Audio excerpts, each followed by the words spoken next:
नरेश मीणा लगभग 40 दिन बाद झालावाड़ स्कूल हादसे के मामले में जेल से हुए रिहा। राजस्थान के कुछ नेताओं ने दबाव डालकर षड्यंत्र के तहत नरेश मीणा को भेजा था जेल। अंता विधानसभा से नरेश मीणा ने उपचुनाव लड़ने का दिया संकेत। राजस्थान में नरेश मीणा अपने बयान से एक बार फिर से कई बड़े नेताओं की नींद उड़ा रहे हैं। नरेश मीणा ने कहा कि झालावाड़ में अस्पताल के बाहर से मुझे गिरफ्तार करवाने के पीछे कई नेताओं का हाथ है। नरेश मीणा ने यह भी कहा कि जिन्होंने भी मुझे जेल भिजवाया है उन सब का हिसाब किया जाएगा। यानी कि अगर नरेश मीणा को यह पता लग गया कि किस नेता ने उनको जेल भिजवाया है तो उनकी राजनीति भी खतरे में आ जाएगी।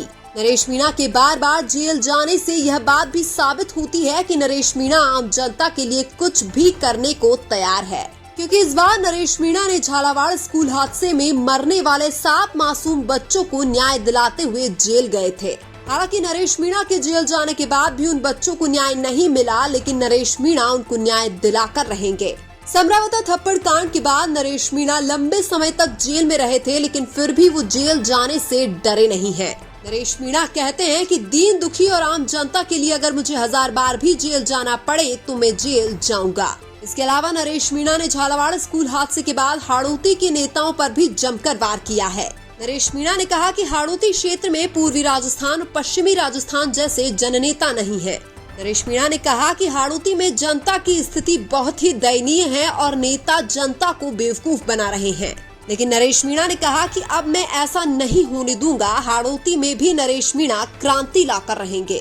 हालांकि हाड़ौती की जनता को जगाने के लिए नरेश मीणा ने जन क्रांति यात्रा शुरू की थी, लेकिन उसको भी रोकना पड़ा था। हालांकि अब नरेश मीणा एक बार फिर जेल से रिहा हो चुके हैं, इसलिए वो दोबारा जन क्रांति यात्रा शुरू कर सकते हैं। इसके अलावा नरेश मीणा ने कहा कि वो अंता विधानसभा से उपचुनाव लड़ने के पूरे मूड में हैं। नरेश मीणा का मानना है कि वो अंता विधानसभा क्षेत्र की जनता के बीच जाकर जनता की राय जानेंगे। अगर जनता यह कहेगी कि नरेश मीणा को अंता से चुनाव लड़ना चाहिए तो वो चुनाव जरूर लड़ेंगे, क्योंकि हाड़ौती की अंता विधानसभा सीट पर नरेश मीणा का अच्छा खासा प्रभाव है, इसलिए वो समीकरण बिगाड़ सकते हैं। और नरेश मीणा अंता से निर्दलीय ही चुनाव लड़ने की तैयारी कर रहे हैं, क्योंकि उन्हें किसी भी पार्टी से टिकट की उम्मीद नहीं है। और हाड़ौती क्षेत्र में नरेश मीणा द्वारा आम जनता को लेकर जो मुद्दे उठाए जा रहे हैं उससे नरेश को अंता उपचुनाव में फायदा होगा। नरेश मीणा की लोकप्रियता दिन प्रतिदिन बढ़ती जा रही है और यही बात कांग्रेस और बीजेपी के नेताओं को खटक रही है। नरेश मीणा जब भी जेल से बाहर आते हैं तो कुछ न कुछ नया खुलासा जरूर करते हैं। इस बार नरेश मीणा मीडिया से बातचीत करते हुए कर्नल किरोड़ी सिंह बैंसला की फोटो हाथ में लेते हुए दिख रहे थे, जो यह दिखाता है कि नरेश मीणा राजस्थान के अंदर गुर्जर मीणा भाईचारा को बरकरार रखना चाहते हैं, क्योंकि कुछ दिन पहले नरेश मीणा के एक बयान को लेकर गुर्जर समुदाय के कुछ लोग उनके खिलाफ बयानबाजी कर रहे थे। हालांकि उस वक्त भी ज्यादातर लोग नरेश मीणा के साथ थे, क्योंकि नरेश मीणा ने पूरे गुर्जर समुदाय को टारगेट नहीं किया था। नरेश मीणा ने ओम बिरला का साथ देने वाले और प्रहलाद गुंजल के खिलाफ वोट देने वाले लोगों को टारगेट किया था, जिसके बाद नरेश मीणा के बयान को कुछ लोगों द्वारा तोड़ मरोड़ कर पेश किया गया था।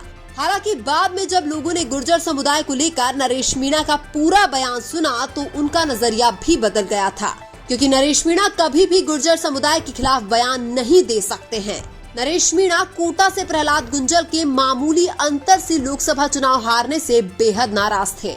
नरेश मीणा का मानना था कि गुर्जर समुदाय के ही कुछ लोगों ने ओम बिरला का साथ दिया, इसीलिए प्रहलाद गुंजल चुनाव हार गए थे। हालांकि लोकतांत्रिक देश में हर इंसान को अपने हिसाब से किसी भी नेता को वोट देने का अधिकार है, इसीलिए नरेश मीणा को भी इस प्रकार की बयानबाजी से बचना चाहिए ताकि उनके वोट बैंक पर प्रभाव ना पड़े, क्योंकि राजनीति में जातीय समीकरण बहुत ज्यादा मायने रखते हैं और कोई भी नेता किसी जाति विशेष को नाराज नहीं करना चाहता है। और नरेश मीणा के लिए राजस्थान में गुर्जर और मीणा समुदाय सबसे बड़ा वोट बैंक है। हालांकि अब नरेश मीणा की निगाहें अंता विधानसभा में होने वाले उपचुनाव पर टिकी हुई है। अगर नरेश मीणा अंता का उपचुनाव निर्दलीय लड़ते हैं और जीत जाते हैं तो वो एक नेशनल लेवल के बड़े नेता बन जाएंगे। हालांकि कांग्रेस बीजेपी के कई नेता बार बार नरेश मीणा की राजनीति को खत्म करने के लिए षड्यंत्र रच रहे हैं, लेकिन राजस्थान में नरेश मीणा के खिलाफ षड्यंत्र रचना भी अपने पैरों पर कुल्हाड़ी मारने के बराबर है, क्योंकि नरेश मीणा भले ही खुद चुनाव जीते या ना जीते, लेकिन वो अपने क्षेत्र से किसी भी नेता की राजनीति खत्म कर सकते हैं। झालावाड़ स्कूल हादसे के मामले में जिन्होंने भी नरेश मीणा के खिलाफ षड्यंत्र रचा, उन सब का हिसाब किया जाएगा, क्योंकि नरेश मीणा को झालावाड़ में भी गलत धाराएं लगाकर जेल भेजा गया था। लेकिन नरेश मीणा का सबसे बड़ा प्लस पॉइंट यही है कि आम पब्लिक और युवाओं की फौज उनके साथ है। इसलिए अब अंता विधानसभा के उपचुनाव में यह उम्मीद की जा सकती है कि नरेश मीणा निर्दलीय विधायक बन सकते हैं। लेकिन आपको क्या लगता है, क्या नरेश मीणा अंता विधानसभा से निर्दलीय विधायक बन सकते हैं या नहीं? कमेंट करके जरूर बताइए। वीडियो अच्छा लगा तो लाइक कीजिए और हमारे चैनल मीना की आवाज को सब्सक्राइब कीजिए। धन्यवाद।